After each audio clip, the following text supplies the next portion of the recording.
Tuesday, 5th of April, 1870. The day broke cloudless after a sharp frost. Up early and went to Caymore to breakfast at 8 o'clock.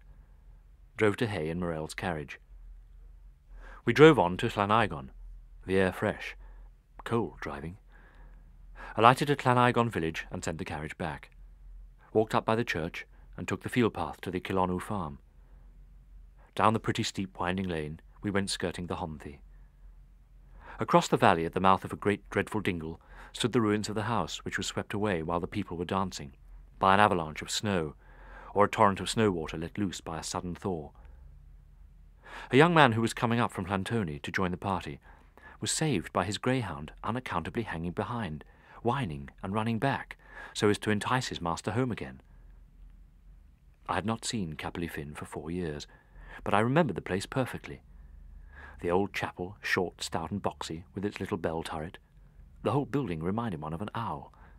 The quiet, peaceful chapel yard, shaded by the 7 great solemn yews. The chapel house, a farmhouse over the way, and the great Llanthony brook crossing the road, and crossed in turn by the stone footbridge with its narrow gangway. Before the chapel house door, by the brookside, a buxom, comely, wholesome girl with fair hair, rosy face, blue eyes, and fair, clear skin, stood washing at a tub in the sunshine, up to the elbows of her round, white, lusty arms in soapsuds. We asked her how far it was to the place where the monks were building their monastery. "Oh," she said, smiling kindly, and stopping her washing for a moment to direct us. "Oh, none just.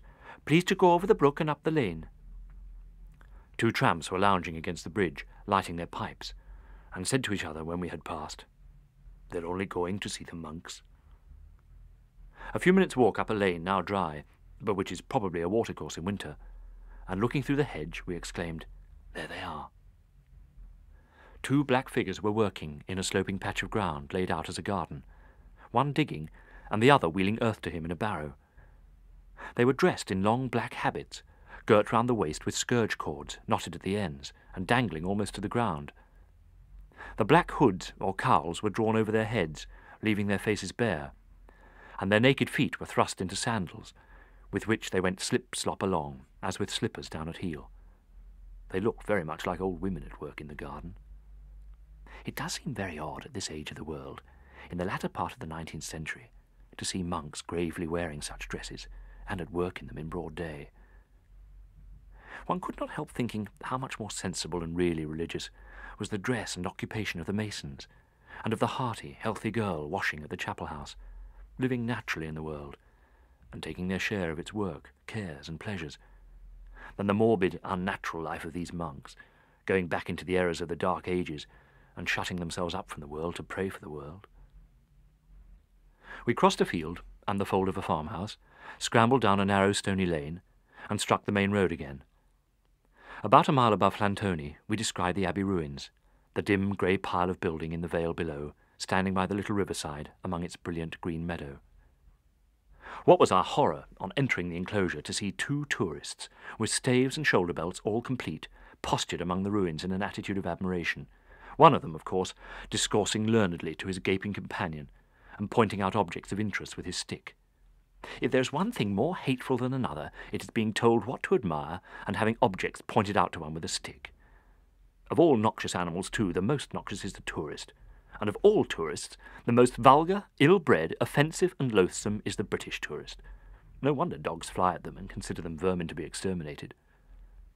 The most offensive part of their conduct, however, was that they had arrived before us, and had already ordered their dinner, so we had to wait till they had done, solacing ourselves with the Hereford Times and the Visitors' Book, from which, to the great and just indignation of the landlord, some of the British tourists had cut out and stolen half a year of entries from October 1865 to May 1866, including my last entry.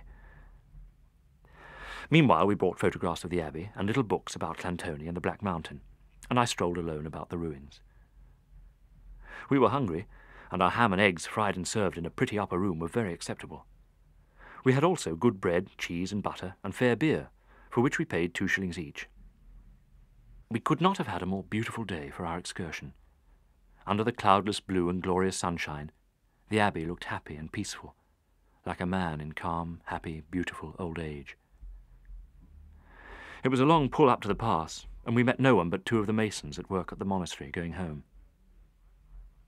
Morel and I arrived at Claro 7:50 and dined together comfortably at Caymore, sitting up talking afterwards till 12:30. We were rather tired with our 25 miles walk, but not extraordinarily so.